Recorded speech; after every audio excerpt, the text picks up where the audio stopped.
News 19 বাংলায় আপনাদের স্বাগত জানাই। আমরা এই মুহূর্তে চোখ রাখবো বাদুড়িয়ায়। বাদুড়িয়া বিধানসভা কেন্দ্রের মানুষের আশা ভরসা সেই ইছামতি ব্রিজ। কয়েক বছর আগে বাদুড়িয়া বিধায়ক কাজী আব্দুর রহিম দিলু সম্পূর্ণ বিষয়টি মাননীয় মুখ্যমন্ত্রীর সামনে তুলে ধরে। তারপরে জোর কদমে শুরু হয় বাদুড়িয়া ইছামতি ব্রিজের কাজ। সেই জন্যই আমরা সরাসরি আজ পৌঁছে গেছিলাম সেই মানুষের আকাঙ্ক্ষিত ব্রিজের কাছে, কিন্তু পৌঁছে দেখলাম ব্রিজের বেহাল অবস্থা। মানুষ কষ্ট করে আজও জীবনের ঝুঁকি নিয়ে নদী পারাপার করছে।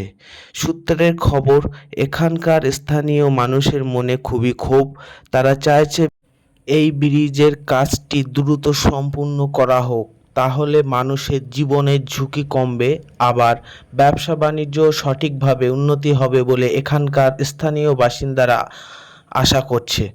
এই রকম বিভিন্ন দেশ বিদেশের ও জেলার খবর জানতে চোখ রাখুন আমাদের নিউজ 19 বাংলায়। ধন্যবাদ।